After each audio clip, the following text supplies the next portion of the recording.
কিন্তু তোমরা যারা অনজ, তোমরা যারা যৌবনদীপ্ত প্রাণ, এখনো যারা ঝাপটে ধরো সমুদ্রের ঝুঁটি ধরে, এখনো তোমরা যারা পৃথিবীটাকে সামনে রেখে সিনা টান টান করে দাঁড়িয়ে যেতে পারো, তোমাদের এখনো সময় আছে। এখনই তো সময়, এখন যৌবন যার, যুদ্ধে যাবার শ্রেষ্ঠ সময় তার। আমার এই বাংলাদেশকে মাথা উঁচু করে দাঁড় করাতে হবে। আমার সকল পরিচয়ে ওর ঊর্ধ্বে গিয়ে আমি শত বাধার মুখে চিৎকার করে আমি বলবো, ইন্নানি মিনাল মুসলিমিন, আমি মুসলমান। ভুইয়া, চৌধুরী, সরকার, খনকার, পেশকার, স্বর্ণকার, দফাদার, চকিদার, কন্ট্রাক্টর, আমি পীর সাহেব, আমি চিৎকার করে জানিয়ে দেই, কবি ফররুখ যেমন করে সকল কিছু ভেঙ্গে চোরমার করে নতুন সভ্যতা তৈরি করতে চেয়েছিলেন, তিনি যেমন করে বলেছিলেন, ভেঙে ফেলো আজ খাকের মমতা, আকাশে উঠেছে চাঁদ, দরিয়ার বুকে দামাল জোয়ার, ভাঙছে বালুর বাঁধ, ছিঁড়ে ফেলো আজ আখেরি রাতের মখমল অবসাদ, নতুন পানিতে হাল খুলে দাও, হে মাঝি জিন্দাবাদ।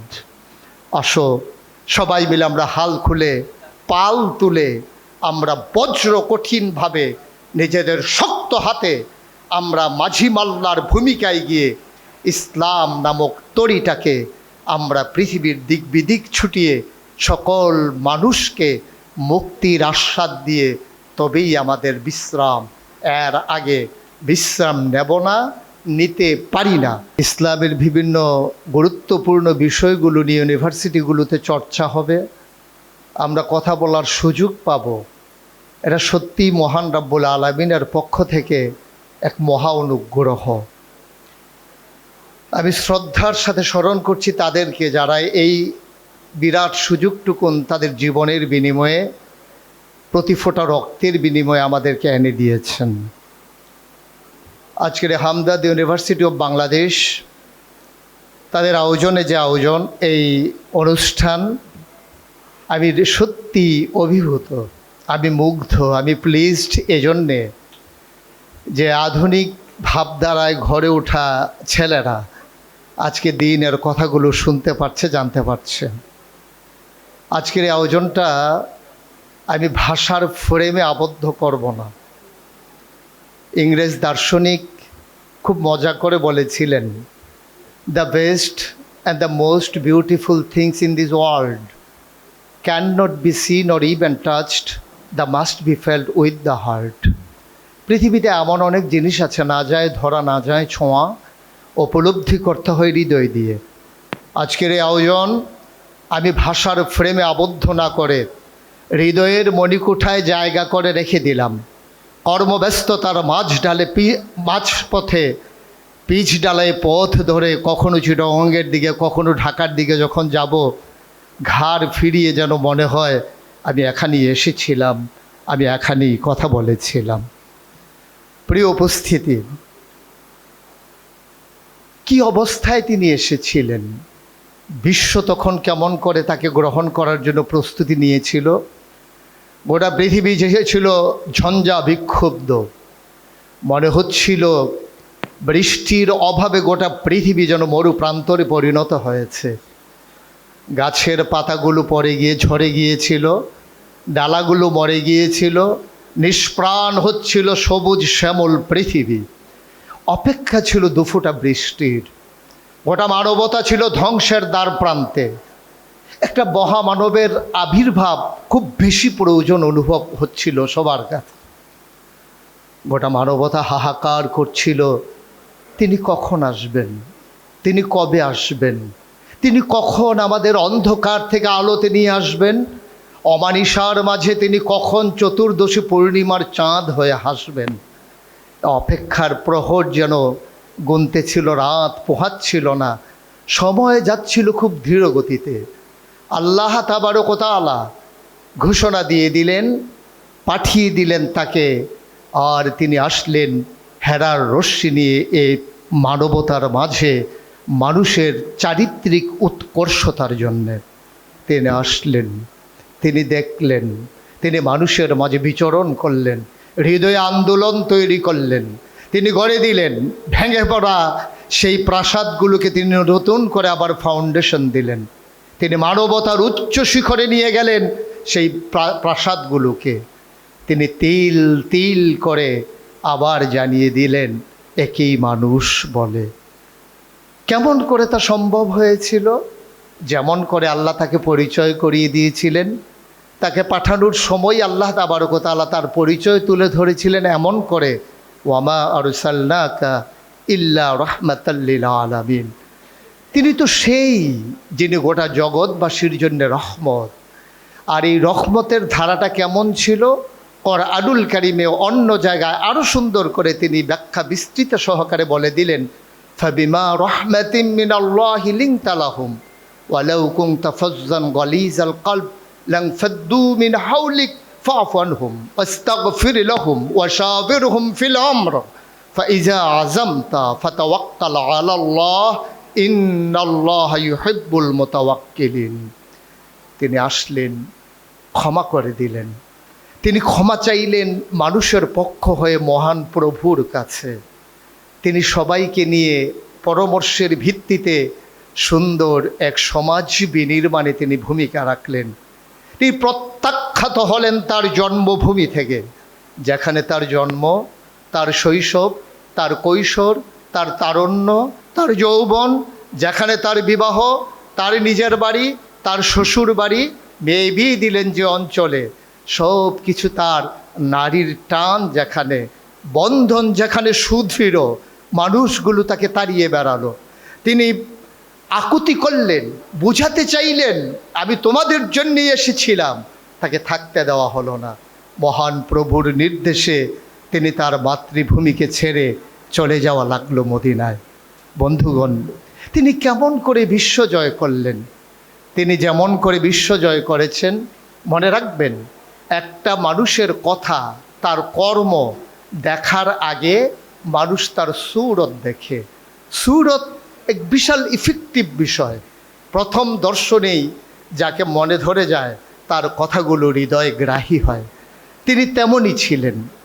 যদি আমি জানতে চাই কেমন ছিলেন আমার নবী, তিনি ছিলেন মধ্যম আকৃতির একজন মানুষ। তিনি না ছিলেন লম্বা, না ছিলেন খাটো। অবাক বিস্ময়ে মানুষ তাকিয়ে দেখত। লক্ষ মানুষের মাঝে তিনি যখন দাঁড়াতেন, হাজার হাজার লম্বা মানুষের মাঝেও এই মাঝারি আকৃতির মানুষটি যখন দাঁড়াতেন, অবাক বিস্ময়ে মানুষ তাকিয়ে দেখত।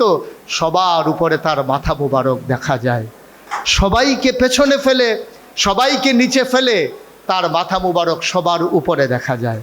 তার চুলগুলো ছিল হালকা হালকা কোঁকড়ানো।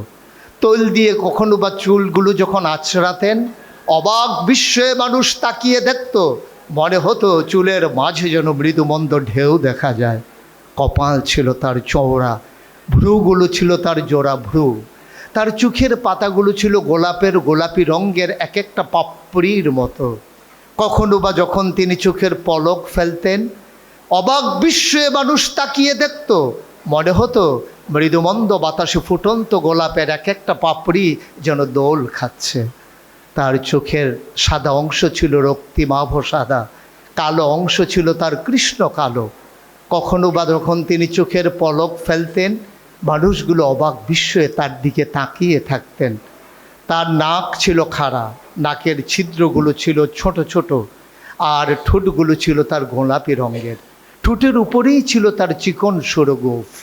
তিনি কখনো বা যখন মুচকি হাসতেন, গোলাপি রঙের ঠোঁটগুলো যখন একটু ক্যাঁপে উঠত আর ফাঁক হয়ে যেত মৃদু, আর মাঝের দাঁতটা যখন বের হয়ে যেত, অবাক বিস্ময়ে মানুষ তাকিয়ে দেখত। মনে হতো গোটা পৃথিবীতে যেন বিজলি চমকিয়েছে। এ ছিল তার সৌন্দর্যের আধার। তিনি কখনো বা যদি হেঁটে যেতেন কোনো মেঠু পথে, মরুপ্রান্তর দিয়ে তিনি যখন হেঁটে যেতেন, মানুষগুলো তার পেছনে পেছনে হাঁটত। এক মাস পরে কোনো এক সাহাবা যখন ওই পথে আবার আসতেন, ওই পথের ওই জনপদের মানুষগুলোর কাছে জানতে চাইতেন, এ পথ কি মারিয়েছেন আমার নবী? কখনো কি এ পথে হেঁটে গেছেন আমার নবীজি? অবাক বিশ্বে ওরা জানতে চাইতো, তুমি কেমন করে বুঝলে? তিনি তো 1 মাস আগে এই পথে হেঁটে গেছেন। সাহাবা চোখের পানি ছেড়ে দিয়ে বলতেন, 1 মাস আগে আমার নবী হেঁটে গেছেন, আজও যেন এই পথে আমার নবীর গায়ের জান্নাতি গন্ধ পাওয়া যায়। এ নবী যখন প্রচণ্ড রোদের মাঝে খরতাপে ঘেমে যেতেন, কপালে যখন মুক্তার দানার মতো ঘামগুলো জমে যেত, আস্তে করে তিনি তার বিবিদের ঘরে, আমাদের মায়েদের ঘরে যখন যেতেন, মায়েরা তাকিয়ে দেখতেন কপালের মাঝে মুক্তোর দানার মতো ঘাম জমে আছে, যেন সোনার মাঝে সোহাগা। মায়েরা বলতেন, চুপটি করে আপনি একটু বসবেন দয়া করে। নবীজি বসতেন, মায়েরা ছোট্ট শিশি খুঁজে বের করে নিয়ে আসতেন, অতি যত্নে পরম আদরে তার কপালের মুক্তার দানার মতো ঘামগুলো তারা শিশির ভিতরে ঢুকিয়ে তারা মুখটা বন্ধ করে রেখে দিতেন। কখনো বা যখন ঈদ আসতো, কখনো বা যখন কোনো আনন্দ ঘন পরিবেশ হতো, তারা সেই লোকানো ঘাম বের করে আতর হিসেবে ব্যবহার করতেন। মানুষ চমকে উঠতেন, এত দামি পারফিউম পেলে কোথায়? মায়েরা বলতেন, আমার প্রাণের স্বামীর জমানো ঘাম। এ ছিলেন আমার নবীজি। আমার নবী যখন হেঁটে যেতেন মরু প্রান্তরে, অবাক বিস্ময়ে মানুষ চিন্তা করত, ভাবত কেমন করে তিনি হেঁটে যান এবড়ো থেবড়ো পাথরের উপরে, উনি কি ব্যথা পান না? পরীক্ষা করার জন্য পেছনে পেছনে ছুটে যেতেন সাহাবারা। নবীর কদমের নিচে পড়া পাথরগুলো তারা হাতে নিয়ে দেখতেন নবীর কদমের সম্মানে মরুভূমির শক্ত পাথর তুলার মতো নরম হয়ে গেছে। তিনি যখন হাঁটতেন মরু প্রান্তরে, মাথার উপরে যখন সূর্য দাঁড়িয়ে থাকত, তখন আল্লাহ রসুল সাল্লাল্লাহু আলাইহি ওয়াসাল্লাম সেই সূর্যের আলোর নিচে দিয়ে যখন হাঁটতেন, মানুষগুলো হাঁটতে যখন ভয় পেত, মনে হতো সেই তপ্ত মরু বালুর মাঝে ধান দিলে ক্ষয় হয়ে যাবে, চাল দিলে বুড়ি হয়ে যাবে। তার মাঝেও নবী যখন হেঁটে যেতেন, সবাই অবাক বিস্ময়ে তাকিয়ে দেখতেন কেমন করে তিনি হাঁটেন, কেমন করে তিনি পথ মারিয়ে যান, কেমন করে তিনি এমন করে এই সুন্দর করে রাস্তা দিয়ে হেঁটে যান। গরম লাগে না? তার কি অস্বস্তি হয় না? সবাই উপরের দিকে তাকিয়ে দেখত, মেঘমালা আমার নবীর মাথার উপরে ছায়া দিয়ে দিয়ে এগিয়ে যায়। এ ছিলেন আমার নবী। এ নবী কেমন ছিলেন? এটা ছিল বাহ্যিক অবয়ব। যদি তার আসল সৌন্দর্য আমরা অবলোকন করি, তাহলে তার সুরতের সাথে তার সিরতের অপূর্ব সমন্বয়। যেমন ছিল তার সুরত, তেমন ছিল তার সিরত। এই নবী করিম সাল্লাল্লাহু আলাইহি ওয়াসাল্লাম, তাকে আল্লাহ তাবারক ওয়া তাআলা তিল তিল করে পরিপূর্ণ মানব অবয়ব দিয়ে মনুষ্যত্বের বিকাশ ঘটিয়ে পশু প্রবৃত্তির দমন করে কুপ্রবৃত্তিগুলোকে তার মাঝ থেকে সরিয়ে দিয়ে সুকুমার ভিত্তি লালন করানোর মাধ্যমে গোটা বিশ্বের মানুষের মাঝে তাকে ঘোষণা দিয়ে দিলেন, তিনিই হচ্ছেন সেরা মানব। তিনি ইমামুল মুরসালিন, তিনি খাতামান নবিয়্যিন, তিনি রাহমাতুল লিল আলামিন, তিনি আকে নামদার, তাজদারে মদিনা, মোহাম্মদ মুস্তফা আহম্মদ মুজতবা, নবী মোহাম্মদুর রাসূলুল্লাহ সাল্লাল্লাহু আলাইহি ওয়াসাল্লাম। কি ছিল না তার মাঝে? সাহাবাই কিরাম মাঝে মাঝে তার জীবন সম্পর্কে জানতে চাইতেন।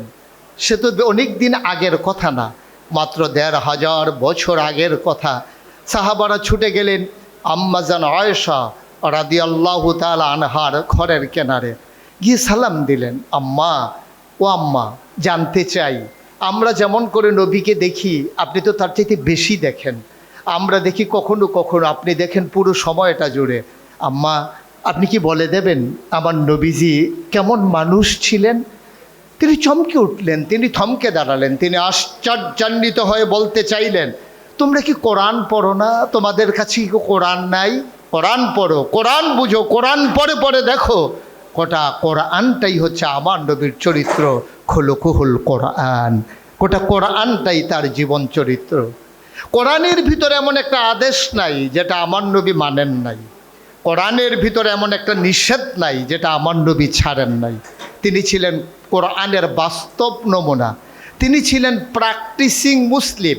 তিনি ছিলেন আমার কি বলে মানুষের মুসলিমের মাঝে একেবারে উজ্জ্বল দৃষ্টান্ত, অনুপম আদর্শ। তিনি নবী মুহাম্মদুর রাসূলুল্লাহ সাল্লাল্লাহু আলাইহি ওয়াসাল্লাম। অনেক সময় আমাদের কথাগুলো সুন্দর হয়, আমাদের কাজগুলো সুন্দর হয়ে ওঠে না। অনেক সময় বাংলাদেশের বড় বড় গোটা পৃথিবীর যারা মনীষী অতিবাহিত হয়েছেন তাদের কথা যত সুন্দর, তাদের জীবন চরিত তত সুন্দর না। গোটা পৃথিবীর মাঝে আমার নবী কেন সেরা? তার কথা যেমন, তার কাজও তেমন। নবীর জীবন থেকে যদি আমরা এভাবে নেই যে উনি যেমন করে কথা বলেছিলেন, প্রতিটি জীবন তার বাস্তবায়িত করে দিয়েছিলেন তার জীবনের মাধ্যমে। আসুন আমরাও সবাই মিলে ওইভাবে নিজেদের জীবনকে সাজিয়ে নেই, রাঙিয়ে নেই, যেমন করে আল্লাহ তাবারক ওয়া তাআলা তার বান্দাদেরকে দেখতে চান। তিনি ছিলেন অনুপম আদর্শ, তিনি ছিলেন মডেল, তিনি ছিলেন উসওয়াতুন হাসানা, তিনি ছিলেন আইডল। লাকাদ কানা লাকুম ফি রাসূলিল্লাহি উসওয়াতুন হাসানা, তিনি ছিলেন আমাদের জন্য অনুপম আদর্শ। কোন দিক দিয়ে আপনি সেরা হতে চান? আপনি সেরা সন্তান হতে চান? তাহলে নবীজি কেমন করে তার মায়ের সাথে আচরণ করেছিলেন আপনি সে অংশটুকুন পড়ে নেন। তিনি ছোট্টবেলা 6 বছর বয়সে মা হারিয়েছেন, কিন্তু তিনি দীর্ঘ সময় ধরে তার দুধমা হালিমাকে পেয়েছেন। দুধমা হালিমার সাথে নবী যেমন আচরণ করেছেন, আপনি জন্ম দেয়া মায়ের সাথে যদি তেমন আচরণ করেন, গোটা পৃথিবীর মানুষ বলবে এ মানুষটা পৃথিবীর সেরা সন্তান। আপনি সেরা বাবা হতে চান? তাহলে আল্লাহ রসুল সাল্লাল্লাহু আলাইহি সাল্লাম জয়নব, রুকেয়া, উম্মে কুলসুম, ফাতেমা রাদিয়াল্লাহু তাআলা আনহুন্না তাদের সাথে যেমন ব্যবহার করেছিলেন, আপনিও আপনার কন্যা সন্তানের সাথে তেমন ব্যবহার করেন। আপনি হয়ে যাবেন গোটা পৃথিবীর সেরা বাবা। যেদিন আমাদের আম্মা খাদিজা রাদিয়াল্লাহু তাআলা আনহাকে হারিয়ে ফেললেন, বিবি ফাতেমা রাদিয়াল্লাহু তাআলা আনহা অঝুরে কাঁদছিলেন। আল্লাহ রসুল সাল্লাল্লাহু আলাইহি ওয়াসাল্লাম তাকে জড়িয়ে ধরে বলেছিলেন, তিনি বলেছিলেন, বাবা মা তো দুনিয়াতে নাই। কে বলেছে মা নাই? আমি তোমার বাবা, আমি তোমার মা। বিশ্বনবী, মানবতার নবী, ওরা বিশ্বকে রাঙ্গানোর জন্য যার স্বপ্ন, তিনি যখন ঘরে যেতেন ছোট্ট মেয়েকে কাছে টেনে তিনি গোসল করিয়ে দিতেন, চুলগুলো আঁচড়িয়ে লাল ফিতা বেঁধে দিতেন তার চুলের মাঝে, পায়ের উপরে বালিশ রেখে তাকে দুল পাড়িয়ে পাড়িয়ে ঘুম পাড়াতেন। পরবর্তীতে আম্মাজান আয়েশা বলেন, নবীর কন্যাদের মাঝে ফাতেমার মতো হুবহু নবীর চরিত্রে চরিত্রবান, নবীর মতো দেখতে শুনতে কাজে কর্মে ফাতেমার মতো আমরা আর কাউকে পাই নাই। হবে নিবে না কেন? ফাতেমা যেমন করে নবীর হৃদয়ের উষ্ণতা পেয়েছেন, তার হৃদয়ের ছোঁয়া পেয়েছেন, তার হৃদয়ের ভালোবাসা পেয়েছেন, পায়ের দুলের ঘুম পাড়ানি পেয়েছেন, যেমন করে আদর করে চুল আচরণ পেয়েছেন, যেমন করে তিল তিল করে ফাতেমাকে গড়ে তুলেছেন নবী একান্তে, এমন করে অন্য মেয়েদেরকে সময় দিতে পারেননি বলেই ফাতেমা আর নবী যেন হুবহু ছিলেন। রেজাল্টটা কী দাঁড়ালো? ফলাফল কি আসলো? কোথাও যখন নবী যেতেন সবার থেকে বিদায় নিয়ে সবার শেষে বিদায় নিতেন ফাতেমার কাছে। আবার কোথাও থেকে যখন আসতেন সবার আগে ফাতেমার সাথে দেখা করতেন, বিরতিটা খুব কম সময় নিতেন। সবার শেষে ফাতেমা, আবার সবার আগে ফাতেমা। সবাই আবদার করতো, বাবা আমার জন্য কি এনেছেন? ফাতেমা চুপটি করে দাঁড়িয়ে থাকতেন, কখনো বলতেন না বাবা এই লাগবে সেই লাগবে, কারণ তিনি যে নবীজির মতো করেই গড়ে উঠেছেন। দুনিয়ার চাওয়া পাওয়া হিসেব মিলানের জন্য যেমন নবী আসেন নাই, তেমন করে ফাতেমাকেও নবী করিম সাল্লাল্লাহু আলাইহি সাল্লাম ওইভাবেই গড়ে তুলেছিলেন। আল্লাহ তাবারক ওয়া তাআলা তার নবীকে একান্ত করে তৈরি করতে গিয়ে তিনি কোরআনুল কারীমে নবীকে নির্দেশ দিলেন যে হে নবী আপনি বলে দেন, কুল হে রাসূল আপনি বলে দেন, ইন্না সালাতি ওয়া নুসুকি ওয়া মাহইয়ায়া ওয়া মামাতি লিল্লাহি রাব্বিল আলামিন। মানে কি? মানে হচ্ছে আপনার জীবনের শুরু। এ কথা সবার জন্য, এই অডিটোরিয়ামে আমরা যারা আছি, মঞ্চে সামনে যারা শুনছি, এ কথা সবার জন্যে। আপনি বলে দেন ইন্না সালাতি আমার নামাজ, ওয়া নুসুকি আমার কোরবানি। মানে কি? এই দুইটাই কি ইবাদত? রোজা কই, হজ কই, জাকাত কই, কোরবানি কই, মানে অনেক কিছু কই। কোরবানির কথা আসলো, নামাজের কথা আসলো, বাকি ইবাদত গেল কই?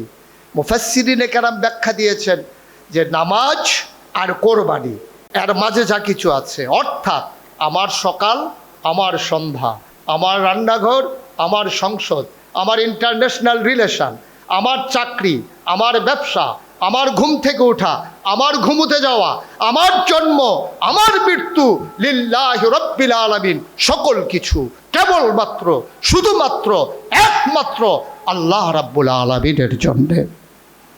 নবীকে ওইভাবেই করে তুললেন, চাওয়া পাওয়ার হিসাব থেকে তাকে ঊর্ধ্বে নিয়ে গেলেন। আমরা তো সেই নবীর উম্মত। রবিউল আউয়াল আসলে আমরা জাসনে জুলুস বের করি, আমরা চিৎকার করে মিছিল করি, ইয়া নবী সালাম আলাইকা বলে আমরা সালাম পাঠিয়ে দেই সুদূর মদিনায়। আমরা সবাই মিলে আনন্দ উৎসব করে মিছিল বের করে সন্ধ্যার পূর্ব লগ্নে আমরা মিষ্টি বিতরণ করে বাড়িতে ফেরত যাই। এজন্য নবী এসেছিলেন।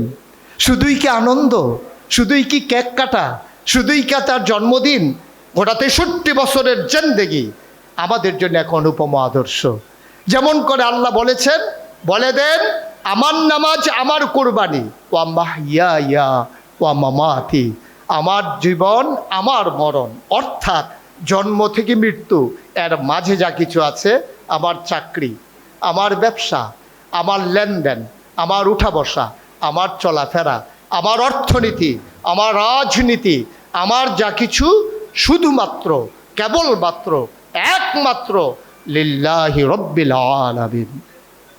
অবাক বিস্ময়ে অজপাড়াগে নিবৃত পল্লীতে রাত যখন হয়ে যায়, সূর্য যখন হারিয়ে পড়ে পশ্চিম আকাশে, অন্ধকারের চাদর যখন পৃথিবী ঢেকে দেয়, মাঝে মাঝে নিবৃত ঘরের কোণে চোখের পানি ফেলে কাঁদি।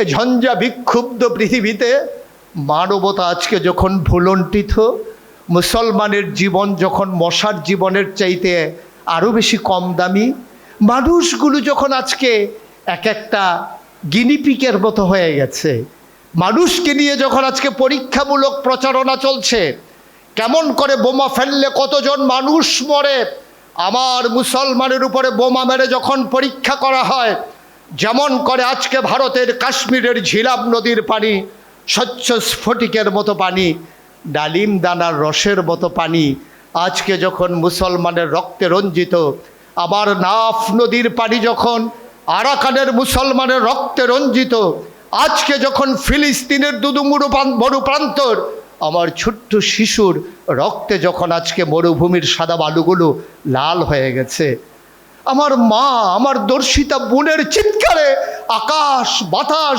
যখন ভারী হয়ে গেছে, মাঝে মাঝে ভাবি আমি যদি নবীর জামানায় আসতাম, অথবা নবী যদি আমাদের এই জমানায় আসতেন, আমরা হয়তো চুপি চুপি নবীর কাছে গিয়ে বলতাম, ইয়া রাসূলুল্লাহ বড়ই কষ্টে আছি, বড়ই অশান্তি পৃথিবীতে, আমার মা দর্শিতা হচ্ছে, আমার বোন লাঞ্ছিত হচ্ছে, আমার ভাইয়ের রক্তে পৃথিবী রঞ্জিত হচ্ছে। ইয়া রাসূলুল্লাহ আপনি তো সেই নবী যার ব্যাপারে আল্লাহ বলেছেন ওয়ামা আরসালনাকা ইল্লা রাহমাতাল লিল আলামিন, আপনার রহমতের দরজাগুলো খুলে দেন, আপনি আল্লাহকে বলুন আমাদেরকে যেন পরিত্রাণের ব্যবস্থা করে দেন। নবীজি হয়তো মুচকি হেসে হাত বাড়িয়ে আমাদেরকে জড়িয়ে নিতেন, আমরা তার কোমল সিল্কি হাতটাকে ধরে খুব আনন্দ অনুভব করতাম, আমরা ছেড়ে দিতাম না, শক্ত করে ধরে রাখতাম সেই হাত, তিনি টান দিয়ে বুকের মাঝে জড়িয়ে ধরে বলতেন, আসো সকল অশান্তির মাঝে এখানেই শান্তি। না আসলাম নবীর জামানায়, না নবী আসলেন আমাদের জমানায়, বড়ই দুর্ভাগ্য আমাদের, আমরা তার আদর্শ হারিয়ে ফেললাম। আমরা পথহারা নাবিকের মতো, আমরা দিক বিদিক নৌকো ছুটাচ্ছি, কিন্তু আমরা তীরে গিয়ে ভিড়াতে পারছি না আমাদের সেই নৌকা, আমরা গন্তব্য খুঁজে পাচ্ছি না, আমরা হীনমন্যতায় ভুগছি, আমরা নিজেদের পরিচয় নিজেরা হারিয়ে ফেলেছি। যেই মুসলমানেরা একদিন গোটা বিশ্বকে শাসন করেছে, যারা সকল ক্ষেত্রে অবদান রেখেছে, চিকিৎসা বিজ্ঞান, জ্যোতির্বিজ্ঞান, তারপরে ইতিহাস, রাজনীতি, অর্থনীতি, সকল জায়গায় যেখানে মুসলমানরা অবদান রেখেছিল, আজকে মুসলমানরা গোলামের জাতিতে পরিণত হয়েছে। আমরা আজকে চাকরি খুঁজি, আমরা উদ্ভাবনী শক্তি হারিয়ে ফেলেছি, আমরা আজকে চাকর হতে চাই, আমরা মালিক থেকে চাকরে পরিণত হয়েছি, অথচ আমরা তো সেই জাতি ছিলাম। বিদায় হজের ভাষণে নবী যখন ডেকে বলেছিলেন বের হয়ে যাও, ছুটে যাও দিক দিগন্তে, পথে প্রান্তরে, জনপদ থেকে জনপদে, মানুষকে জানিয়ে দাও একমাত্র শান্তি ইসলামের মাঝে। বিদায় হজের ভাষণের পরে অনেকেই খবর পাঠিয়েছেন ঘরে, আমার প্রিয়তমা স্ত্রীকে বলে দিও নবীর হুকুম পালন করার জন্যে দেখা করার সুযোগ পেলাম না, বের হয়ে গেলাম। ঘোড়া হাঁকালেন, ধুধুমরু প্রান্তরের বালুগুলো উপচে দিয়ে সেই লাল দিগন্তের দিকে ঘোড়া ছুটালেন। ছুটতে ছুটতে ছুটতে ছুটতে জনপদ বিজয়ের পর বিজয় এনে সমুদ্রের কিনারে গিয়ে দাঁড়ালেন মুসলিম সেনাপতি। সমুদ্রের মাঝে ঘোড়ার দুইটা পা নামিয়ে দিলেন। মানুষকে জানতে চাইলেন, জনপদের মানুষ তোমরা বলে দাও সমুদ্রের ওই পারে কে আছে, কোনো জনপদ আছে কি? ওরা বলে দিল আমরা জানি না, আমরা শুধু অথই জলরাশি দেখেছি, ওপারে কে থাকে আমরা জানি না। সাহাবা হাত উঠিয়ে দিলেন আকাশের দিকে, চোখের পানিগুলো ছেড়ে দিয়ে আল্লাহকে ডেকে বললেন, মৌলা রব্বে করিম, তোমার নবীর সেই পায়গাম নিয়ে যাওয়ার জন্য আমাদেরকে যে নির্দেশ দেওয়া হয়েছিল, আমি সমুদ্রের বেলাভূমি পার হয়ে সমুদ্রের পানির মাঝে ঘোড়ার পা নামিয়ে দিয়েছি।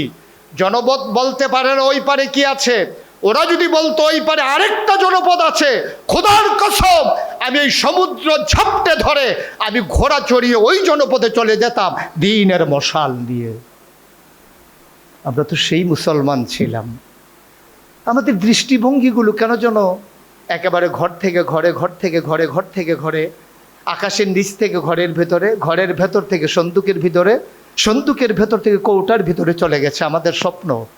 আমাদের স্বপ্নটা অনেকটা এমন, এই তো লেখাপড়া শেষ হবে, তারপরেই চাকরি হবে, চাকরি হলেই একটা বাসা হবে, সুন্দর একটা বিয়ে হবে, বিয়ের পরে সন্তান আসবে, সন্তান আসলে বাবা মাকে নিয়ে আসবো বাসায়, তারপরে একদিন আমি বৃদ্ধ হয়ে যাব, আবার আমার ছেলে চাকরি পাবে, আবার আমি বারান্দায় দোল খাবো রকিং চেয়ারে, একদিন আমি হারিয়ে যাব, আবার পরবর্তী প্রজন্ম আসবে।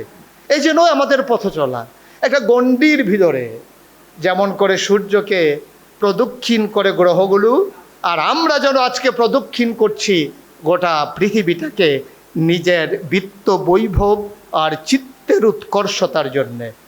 একবারও ভাবি না আমি কে, কেন আমি এসেছিলাম, কেন আমাকে পাঠানো হয়েছিল। শুধু এই জন্যে আমাকে দেওয়া হয়েছে যে আমি মানব বংশ বৃদ্ধি করব, এজন্য আমাকে পাঠানো হয়েছিল। আমি কি এই জন্য এসেছিলাম যে কর্মক্ষেত্র তৈরি হবে আর আমি সেখানকার চাকর হব?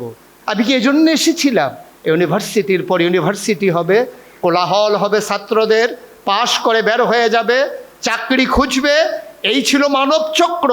এজন্য মানুষকে আল্লাহ পাঠান নাই, এজন্য মানুষকে আল্লাহ তাবারক ওয়া তাআলা এই দুনিয়াতে পাঠান নাই। প্রিয় উপস্থিতি, মাঝে মাঝে চমকে উঠি, থমকে দাঁড়াই, আশ্চর্যান্বিত হয়ে যাই, নিজেকে বড় অপরাধী ভাবি, কেন আমি আসলাম? আমি যদি একটা কুকুর হতাম কতই না ভালো ছিল, আমার জবাবদিহিতা থাকতো না কিয়ামতের ময়দানে। ইয়াউমা ইয়ানজুরুল মারউ মা কদ্দামাত ইয়াদা ইয়াকুলুল কাফিরু ইয়া লাইতানি কুনতু তুরাবা। আমি যদি কুকুর হতাম আমার জবাব দেওয়া লাগতো না, কেন আমি মানুষ হলাম? আমি যদি একটা গরু হতাম, কোরবানির ঈদের আগে আমাকে ভালো করে খাইয়ে মোটা তাজা করে বাজারে উঠানো হতো, চড়া মূল্যে বিক্রি করে মালিক লাভবান হতো। আমি খিদার জ্বালা নিয়ে কুকুর যদি কোনো হোটেলের সামনে গিয়ে দাঁড়াতাম, হোটেলের বয়েরা দূর দূর ছাই ছাই করে তাড়িয়ে দিত। খিদার জ্বালায় আমি বেহায়ার মতো আবার দরজায় গিয়ে দাঁড়াতাম, ওরা দুষ্টামি করে গরম পানি আমার গায়ে ঢেলে দিত, ফোসকা পড়ে যেত। আমি কোনো এক নিবৃত জায়গায় গিয়ে চোখের পানি ফেলতাম, তাও ভালো ছিল আমি যদি মানুষ না হতাম। আমার মানব জীবন যদি সার্থকতায় আমি নিতে না পারি, পশু হওয়া অনেক ভালো ছিল।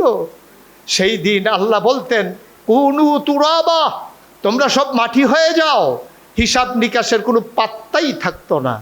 কিন্তু আমাকে যে জবাব দিতে হবে রবের কাছে, আমাকে যে জিজ্ঞাসিত হতে হবে কেমন করে তোমার জীবন কাটিয়েছ, কেমন করে তোমার অর্জিত সম্পদ ব্যবহার করেছ, কেমন করে তুমি তোমার যৌবনকাল কাটিয়েছ, এই প্রশ্নের জবাবের মুখোমুখি যখন হব মাথা হ্যাট হয়ে যাবে, লজ্জায় মাথা অবনত হয়ে যাবে, চোখের পানিতে অবগাহন করব, মাথা উঁচু করে তাকানোর মতো সাহস পাবো না, মহান রবের দরবারে।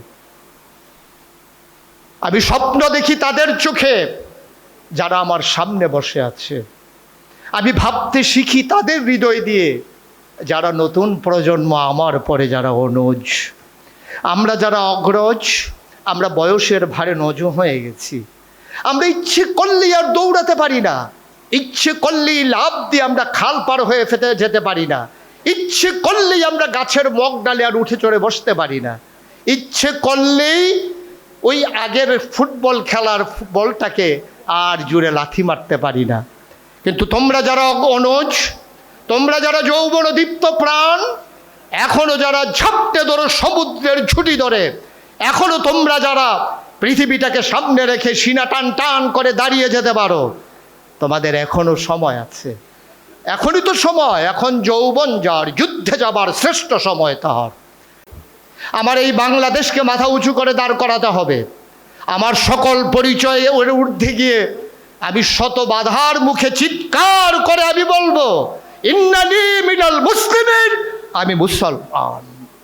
ভুইয়া, চৌধুরী, সরকার, খনকার, পেশকার, স্বর্ণকার, দফাদার, চকিদার, কন্ট্রাক্টর, আমি পীর সাহেব, আমি চিৎকার করে জানিয়ে দেই, কবি ফররুখ যেমন করে সকল কিছু ভেঙ্গে চোরমার করে নতুন সভ্যতা তৈরি করতে চেয়েছিলেন, তিনি যেমন করে বলেছিলেন, ভেঙে ফেলো আজ খাকের মমতা, আকাশে উঠেছে চাঁদ, দরিয়ার বুকে দামাল জোয়ার, ভাঙছে বালুর বাঁধ, ছিঁড়ে ফেলো আজ আখেরি রাতের মখমল অবসাদ, নতুন পানিতে হাল খুলে দাও, হে মাঝি জিন্দাবাদ।